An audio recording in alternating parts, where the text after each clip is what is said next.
Listeners and viewers, good morning and a very warm welcome to this week's show business.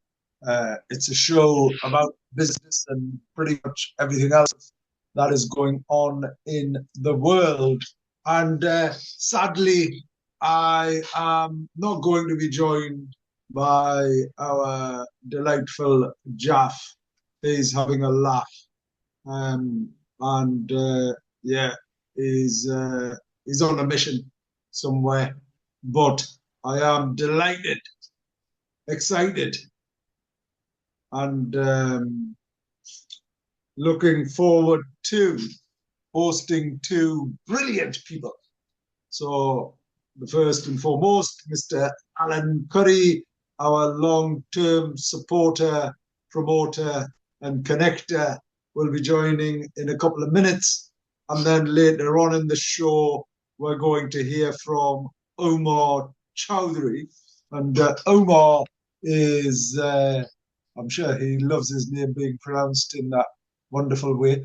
Umar is the managing director of ISS and will be coming on to talk a little bit about ISS, and ISS is the International Space Station, is what it is. And it's not the one in space.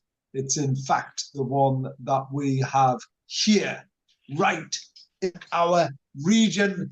Yeah, it's super exciting, is what it is. So we're going to hear from Omar on what support is available to anybody who is considering setting up in the UK or wants to grow global, and how the International Space Station at either Newcastle Airport, Teesside Airport, Port of Middlesbrough can help. We've got partners in India, Turkey, South Africa, Pakistan, all over the world. We have developed these partnerships, and Umar's going to tell us a little bit more about them, and in particular, the support that's on offer to anybody who wants to grow global. In the meantime, let's find out what's been going on in the world. And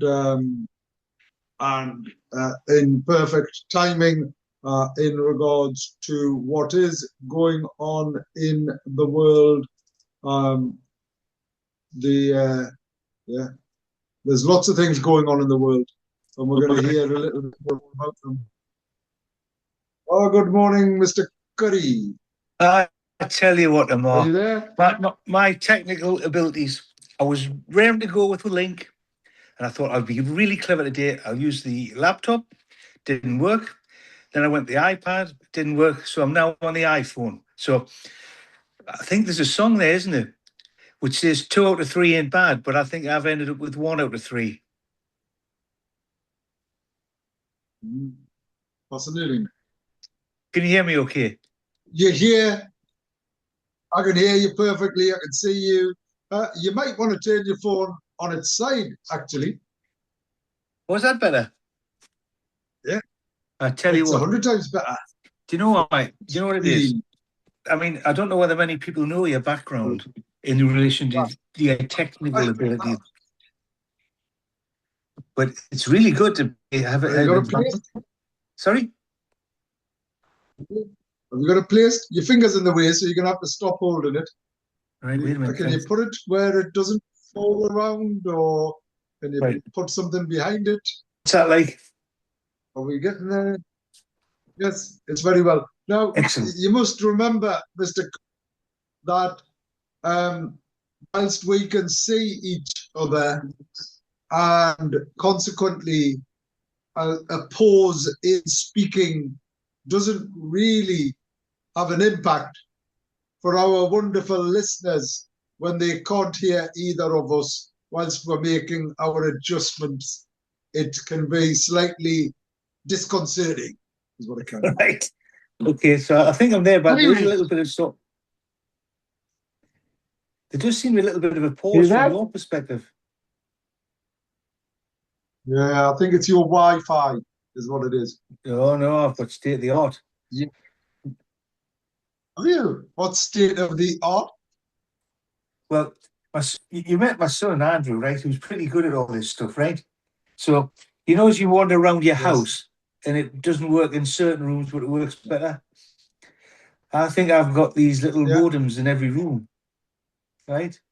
So I've got it across Brilliant. the road. So yeah, it's quite clever actually what she's done. It's got wires everywhere, but don't tell Pat. Fair enough. I'll not tell Pat. Anyway, who are you? What do you do? Why do you do it? Oh, well, who am I? I'm a good friend of yourself. We've been together for a number of years. I was there at the beginning at the start of ABC with you and Jeff and everybody else. And hopefully I continue to support you whenever you require my Can you? services. Yeah, you're brilliant.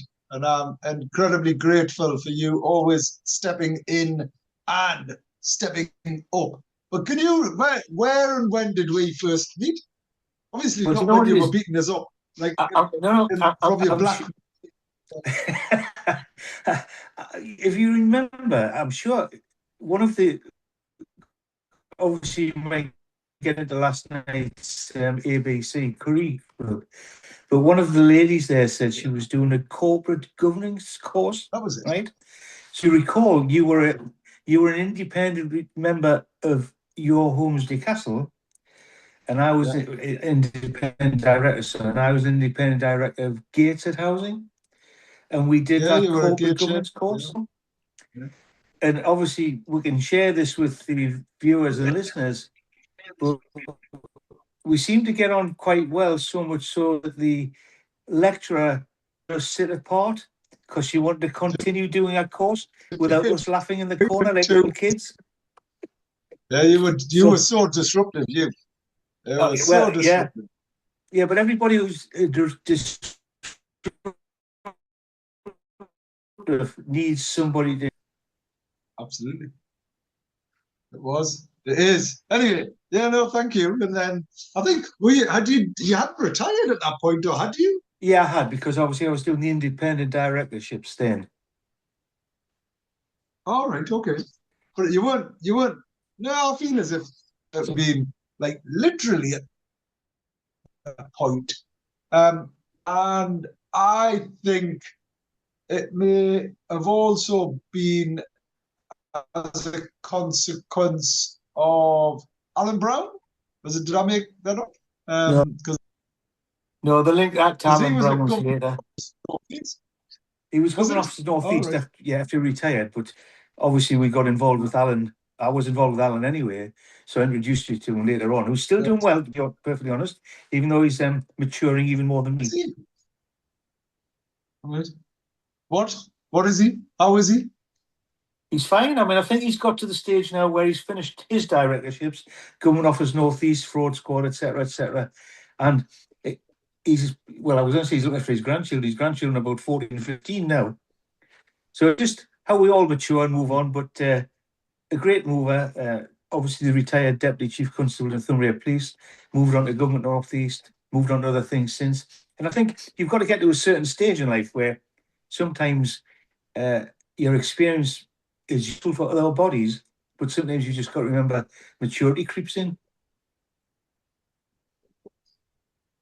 Of course it is. Of course it is. So I think it does for all of us, and especially even more so for me now. I'm getting old, Alan. I'm getting old. Well, I think there's two parts to that, right?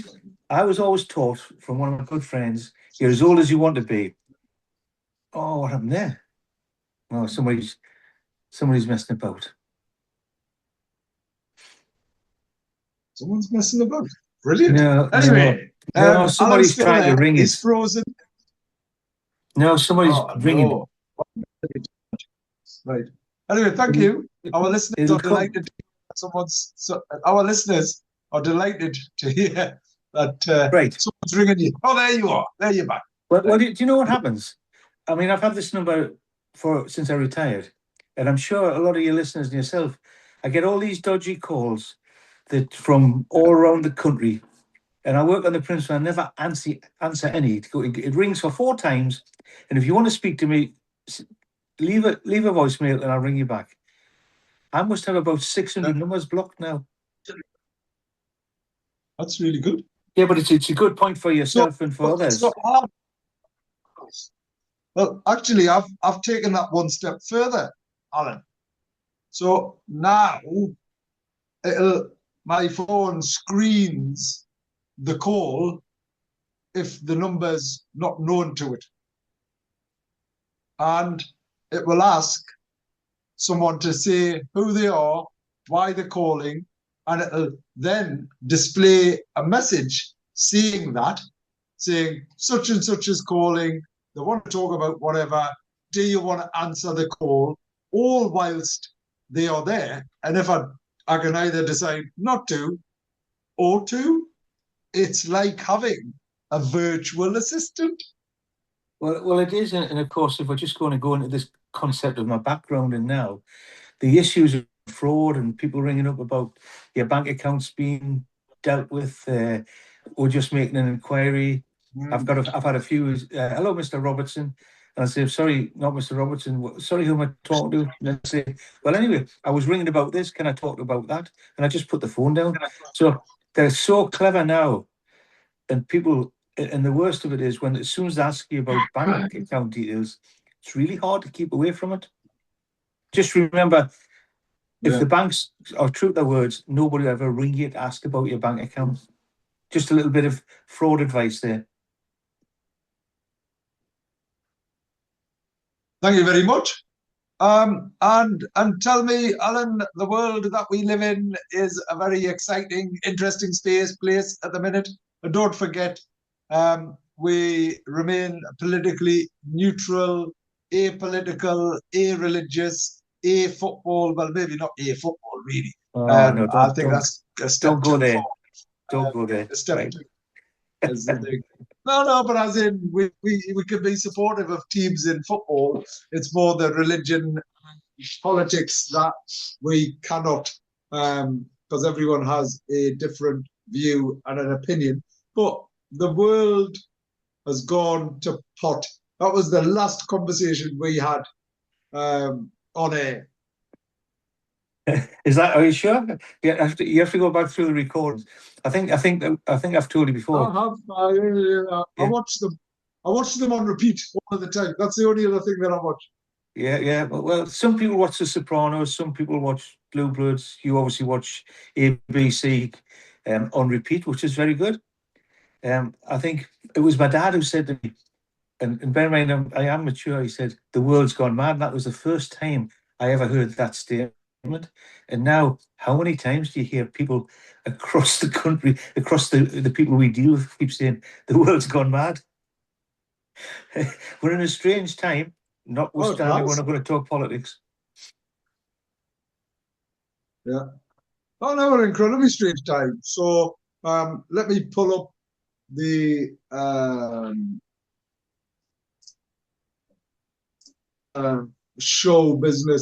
show preparation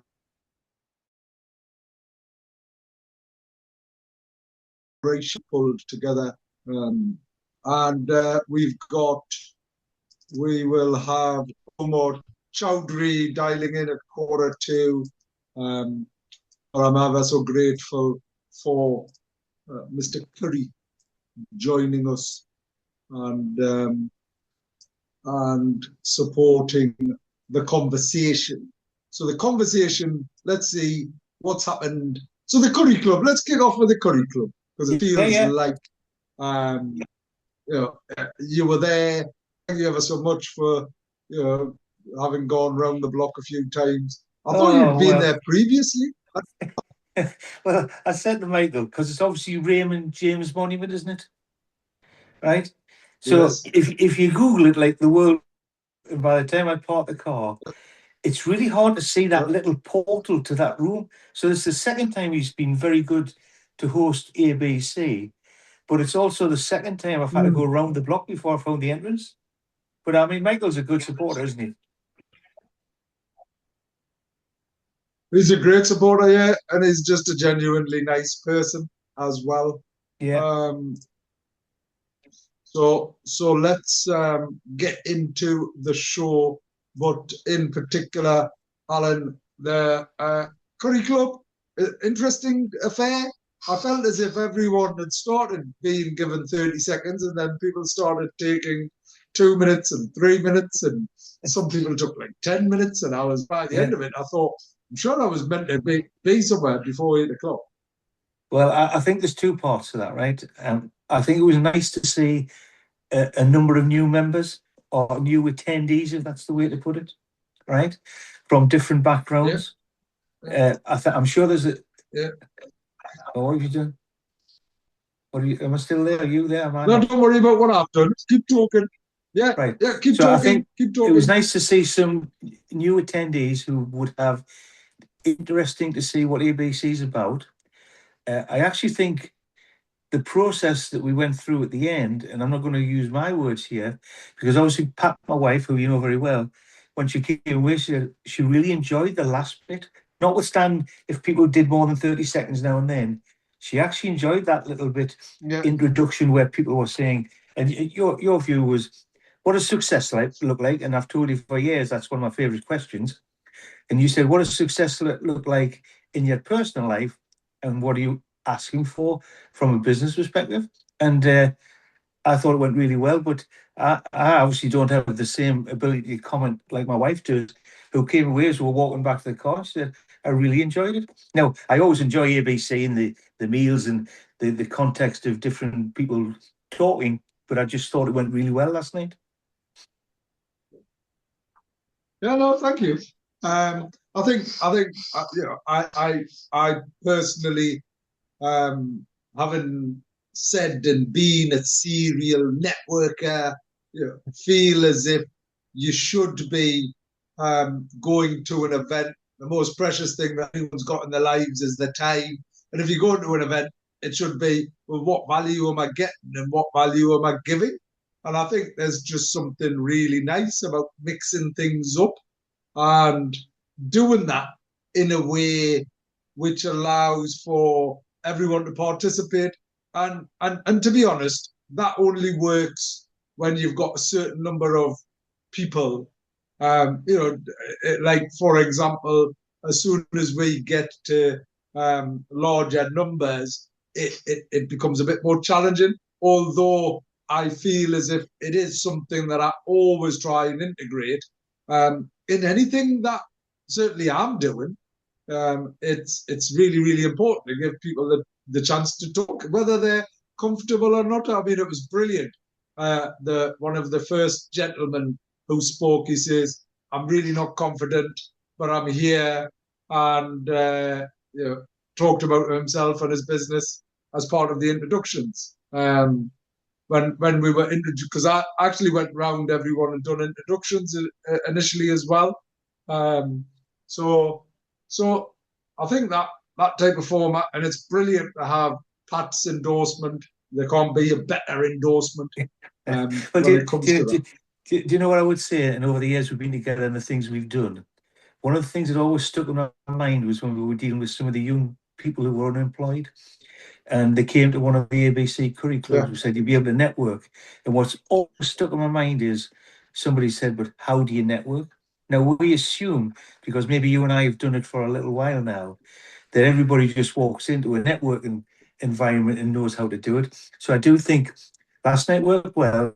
There's also an element of facilitating a networking event to make everybody have the opportunity. They may Yeah. not want it, but they'll learn from what we did last night or what you did in facilitating and how they move on to the next networking event. And I think we just forget how we grew up to network, and that others, just because you say you come to a networking event, don't actually know what to do. Yeah. Oh no, without a doubt. And I think yeah, rather than worrying about what to do in a networking event, I think if someone is able to, and I'm not just talking about myself, I know how brilliant of a facilitator and an engager you are, but I think it's incumbent upon whoever is facilitating to make sure everybody gets the chance to participate and um, and feel as if they can be their authentic self. You know, there's an email from if you recall, one of the last individuals to speak at the Curry Club was a young lady called Salma. And she was the first to get a university degree, Yes, I the remember first to get into law. You know, her she was sitting background next to us. was yeah, incredibly challenging, and you know, she's got up this morning, and the first thing that she's done is sent a note saying, "Good morning. I just wanted to say how much we enjoyed attending the Curry Club. It was a fantastic event, so insightful, and really great to meet everyone. Thanks again for organising such a brilliant event, and I hope to join again soon."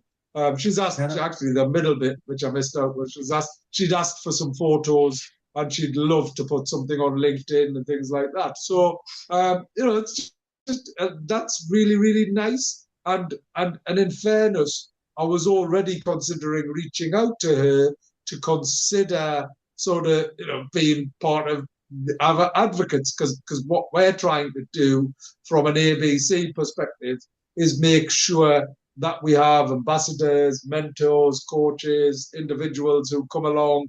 And it's not just the usual type of, oh, come along, you're going to hear a couple of people speak and you can talk about, oh, where did you go on holiday and whatever else. Actually, having an ask is a brilliant thing to have, isn't it? Yeah, I think the thing where the Curry Club wins, and you mentioned it earlier, numerically, it's not over the top. It's around about 30, 40 people, which is manageable. I think if you get into the bigger rooms of 50, 60, 70, you lose the sort of, what's it looking for? The sort of influence, the ability to talk, the community side of it. And I did listen to her last night, and she was very proud of where she's come from and her background. And it was quite interesting to hear what she had to say. And I don't think for 1 minute you should miss the opportunity to reach out. I think she could be an interesting person. The reverse of that is she'd be interesting. The work she does could be interesting, but you could also help to develop her in her career. Well, without a doubt. I mean, one of the things as the High Sheriff, which I mentioned yesterday, is I really want to encourage and offer the opportunity to others to come and experience the connections that I am now fortunate to have. So whether that's you know, a High Court justice or pretty much anyone across judiciary or public service, because fundamentally, and you're aware of this, given your background, the High Sheriff's sort of soft power is that convening power to bring people together. And you know, and actually, of course, I'm delighted and privileged to now start making these connections. But actually, what would be far more impactful from an inclusion perspective and an opportunity was, imagine if I sort of said to Salma, would you care to come and sit with a High Court justice, you know, as in the top judges in the country? And, you know, would the justice do a round table informal with future lawyers? You know, and it's like that type of opportunity is you just don't get, do you? Well, I think there's two parts to that. And we've had this discussion off air in how obviously it's a privilege for you to, and a great accolade for you to be the High Sheriff, but you've got 12 months to possibly even be more innovative, as opposed to just picking up what allegedly the role is. You've got an opportunity in 12 months to be more innovative for your successors, as opposed to just following what your predecessors have done. And I think some of the things you said last night, and I'm sure we'll have this discussion in the future about just thinking outside the box. The role is historical, it's still there, but I think it gives you loads of opportunities to do something different and set a new standard for the High Sheriff for your successors. Oh, without a doubt. And actually, I, I caught up with the High Sheriff of Northumberland, and um, and I was like, I'm really trying to do something different because actually I'm in an incredibly fortunate position, Alan, to do a lot of the things that the High Sheriffs would probably do as part of their Shrivel year. As in, I already get the chance to meet with police and crime commissioners, with the police, with communities, with royalty, with whatever it is. And as a consequence of that, I myself am challenging myself to what could I do differently on twofold. One, to help people understand the role of the sheriff and the significance of it, and that like. But two, more critically, what can we do to raise the profile of people and people from all walks and communities? I was delighted that Adam was there. He spoke out, clearly rehabilitating himself and having gone through what he has gone through and trying to adjust and such like. And at that end, and then the other end, having lawyers, and then having people like your great self with your Black Mariahs and your dogs and your truncheons. All of these things are like, You couldn't resist it. You couldn't resist it, could you? Like that. I could, that I couldn't. I couldn't. You're absolutely right. Anyway, very briefly, here's the news. So the northeast of England, the smarter choice for global businesses leaving Dubai, as the cost of doing business in Dubai continues to rise, and geopolitical tension is creating. Well, then what should you be doing? A number of globally minded businesses are beginning to look elsewhere, and the northeast of England is emerging as a compelling alternative. Companies like ISS View are already demonstrating what is possible from the region, showing what world-class services and global ambition do not require a Middle East postcode. With a lower cost base, strong transport links, access to skilled talent, and rapidly growing investment landscape, the Northeast offers the kind of stability and long-term opportunity that an increasingly volatile global market simply cannot guarantee. For international businesses weighing up their next move, the regional businesses like Airview are quietly making a very loud case for themselves. NBS doubles down on Newcastle with sustainable headquarters location. A global platform for connected construction information, and part of a Bexo group, has relocated 250 strong Newcastle headquarters to One Trinity Gardens, which is brilliant. Atom Bank cuts commercial mortgage minimum to 100,000 to boost SME access to finance. And I love Atom Bank. I think it's a brilliant story. One of the greatest fintechs to come out of our northeast, Durham-based Atom Bank has cut the minimum loan size on its commercial mortgage. And in fact, it's no longer Durham-based is what it is. It's actually in the city centre. Which is great. So anyone who needs a commercial mortgage, they need to consider this and the support they have. So Atom Bank is positioning itself as a genuine challenger that puts SME access to finance above all else, and the region's business community stands to benefit directly. We're going to hear from Mr. Umar Chaudhry in a minute, and I'm super excited because he's a brilliant guy. But before we do have a Breaking Barriers event on the 14th of May, 2026. Now, this is exclusively for underrepresented groups. These are individuals, ethnic minority, Asian business owners, and charity leaders. So across the public or private or third sector, primarily third and private sector, but also those facing barriers. We're working with the Mayor, the North East Combined Authority, and we've done quite a bit of research on this. And there is this round table. And then from there, we're going to have the an extra special curry club following on from this event as well. So there's lots going on, Mr. Curry. We're coming back to the type of things that we talk about, which obviously I need to remain incredibly diplomatic. There is a bit of an election coming up, isn't there? Excuse me for laughing. Carry on.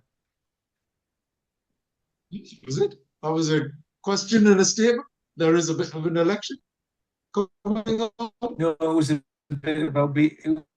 It's a bit about being diplomatic, but carry on. I'm always diplomatic, obviously. I'm laughing again. Carry on. I remain diplomatic inherently. Come on then, tell us what's going on. Give us some views, give us some news, give us some clues. News, views, and clues. That's because Jaff's not here, isn't it? Right? News, views, and clues. Well, we said we couldn't really talk about politics, could we? Well, Because this isn't covered. This isn't covered by some of the issues.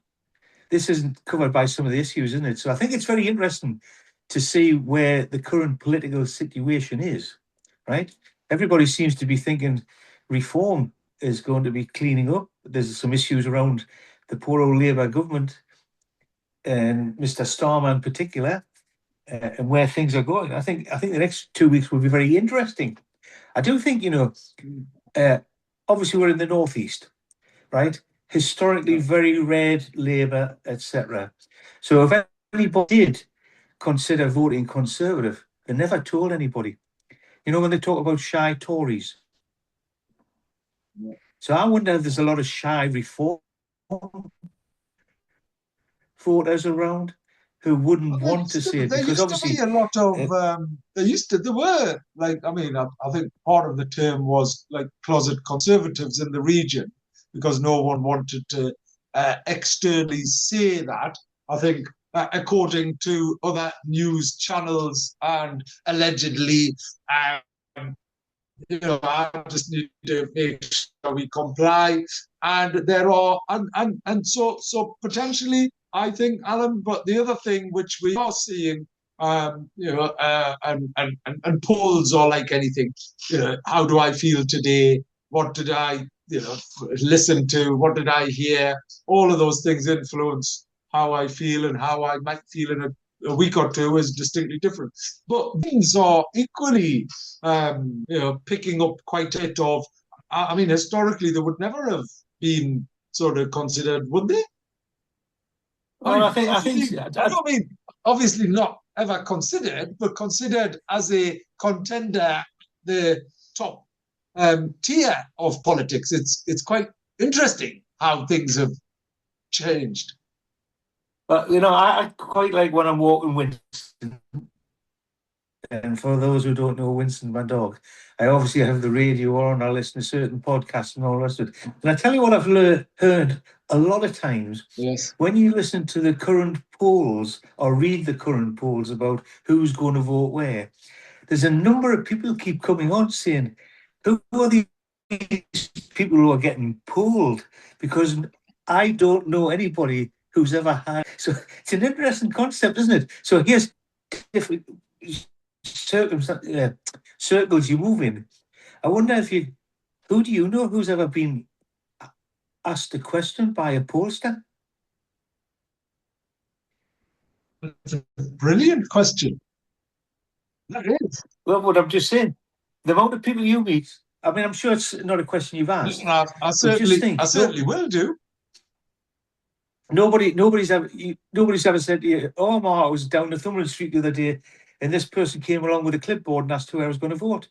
And it's an interesting point, isn't it? Because I think the last one I read was 5,000 people were polled and they said X, Y, Z. But everybody comes on the radio and says, "Who are these people they're asking?" Because I don't know anybody who's ever been asked. Yeah, that's a brilliant question. Honest answer is, I don't know. I haven't been polled, certainly not from a political perspective, but there will be consumers. Can you not remember that there was a time when you'd get this big, long sort of thing that asked about, what magazines do you read? Where do you go? How often do you go to the bathroom? Maybe not that question, but, whichever one I mean. There's the there That's when was you're considering getting old again, isn't it? Carry on. well, I've been gushed the amount of green tea and water I drink. It's something that I contend with all of the time. But the point being is there wasn't there? Can you remember that? Was it a pull-out thing? Was it a thing that you'd fold up and whatever? But it asked you what magazines, what TV Yeah, channels, yeah. what's your income, what's your, it asked so many range of, It and didn't then do you'd put politics, though, did it? It was like what? consumer research. It was consumer research, undoubtedly, but I think they utilized that consumer research to identify what a typical voter of whatever would be. Because if you were that type of person earning that, reading this, I mean, I don't know. I think they sort of said if you're a Daily Mail or if you're if you're a News of the World or if you're a sport reader, that was a good magazine. Well, Magazine? Yeah. for balance, you've got to mention the Guardian as well. I have to mention all of them now because I need to be able to.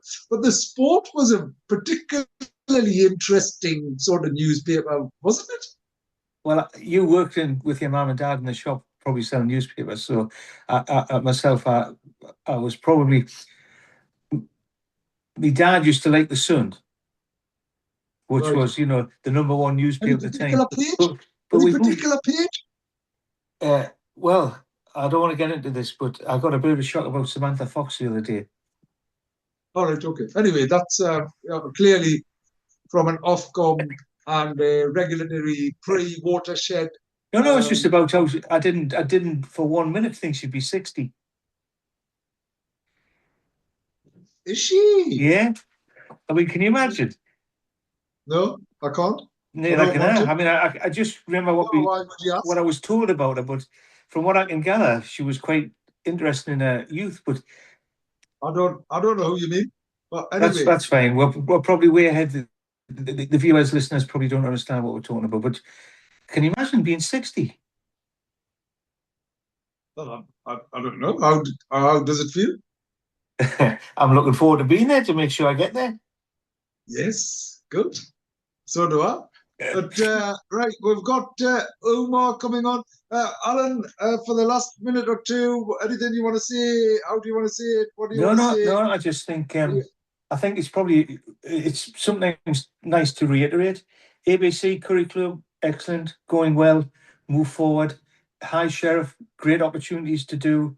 And the other thing, if Northeastern, I wonder if you could link the High Sheriff to opportunities for businesses in the Northeast. That might be one of those things that's never been done before.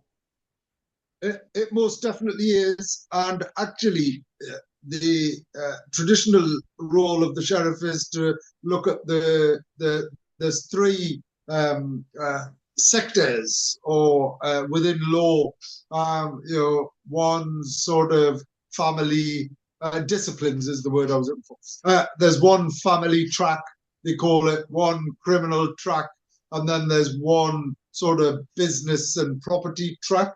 And it feels like I mean, I don't know this for certain, but the primary focus tends to be on the criminal track. Actually, I'm interested in raising the profile of the business track is what I am, and recognizing that our UK legal system still remains one of the best in the world for business and for business support, and our professional services are brilliant. So even people like Salma, is I feel as a property Well, I'm lawyer. obviously going to leave you now because I've got to look after Winston. But what I would say is, and we mentioned before our mutual friend Alan Brown, and one of his little sayings was always spot opportunities. And maybe if I finish on for yourself and the work you do and the things you're connected to, there's a great opportunity to spot opportunities.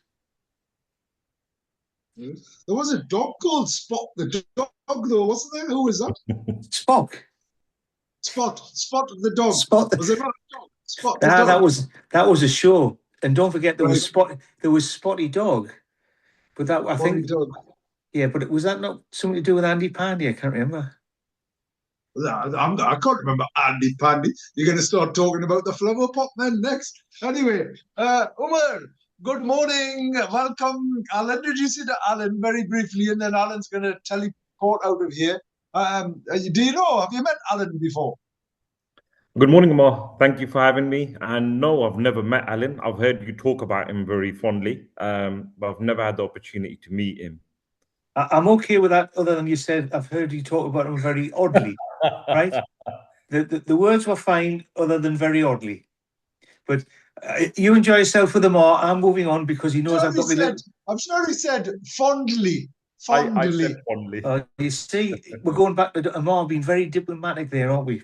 Because it's obviously my hearing at a certain age. I thought it was oddly, but I was wrong. It's the southern accent, Alan. I think I've thrown you off. I think you're right. I think it's absolutely oddly all of the time. Good luck to Winston. Good luck to you, Mr. Curry. Yeah, take care. I'll see you. Are you coming to the Inclusion by Default conference on Wednesday? I'm not sure I can make that, but I'll have a look and see what we're up to. I think I'm busy getting me diary ready for babysitting. Is that right? You are, yes. Wonderful. See you soon. Enjoy yourself. Thank you so much. Bye-bye. All right. Bye. There we have it. The wonderful Mr. Curry tuning, dialing in. So traditionally, Umar, we would have a bit more of a lively debate, but given A, the current sentiments, and B, my role more broadly, it's not as lively as it is, but it's still hopefully entertaining. Let's kick off. Who are you? You look like a movie star. Certainly for our viewers, you do. And I must admit, I don't know if there's a technical glitchy thing, but there's some glitch going on. I think I'm using young people's. But let's kick off. Who are you? What do you do? Why do you do it? Again, Ammar, thank you for having me come on your radio show. It's been highly entertaining so far this morning. I've been enjoying listening to you and Mr. Curry. So I'm the managing director of ISS. That would be the International Space Station. My role is essentially we bring people and businesses together and bring opportunities together. We've been helping companies grow internationally by making expansion easier. And whether that's by entering the UK market or just accessing free port advantages, which is, the Northeast has a huge free port. And we're building strategic partnerships or creating routes into new global markets. So that's what our time has been dedicated to under the banner of ISS. Brilliant. Thank you. And who are you? Because actually, you've got a huge background experience in sort of business, logistics, international trade. You're a man of mystery, is what you are, aren't you? You speak very kindly. Look, I wear many different hats. I'm predominantly London-based, Ammar, you know that, and but I've had a lot to do in the Northeast over the last sort of year and a half. My passion's around enterprise, essentially, trade and helping businesses succeed. Over the years, I've had the privilege of working businesses, starting, building startups and getting them to investor stages. So that's essentially what I've been doing. Like I said, I wear a lot of different hats. We sort of sit on the board of various businesses across the UK. So yeah, it's interesting, but a very busy life. Yeah, well, good. Thank you. And logistics and things like that. The current situation globally. People are sat there worrying. If you're listening to Mr. Donald Trump, the president, this morning, the news is quite simply, I'm going to keep the strait closed. They're not going to, they wanted to open it, and this is, quote unquote. They wanted to open it. I'm not going to let them. I'm going to keep it closed as well. And obviously, it's like that creates a real challenge for everyone, doesn't it? Well, absolutely. We're living in massively uncertain times at the moment, without getting into the actual politics of what's going on around the world. The uncertain times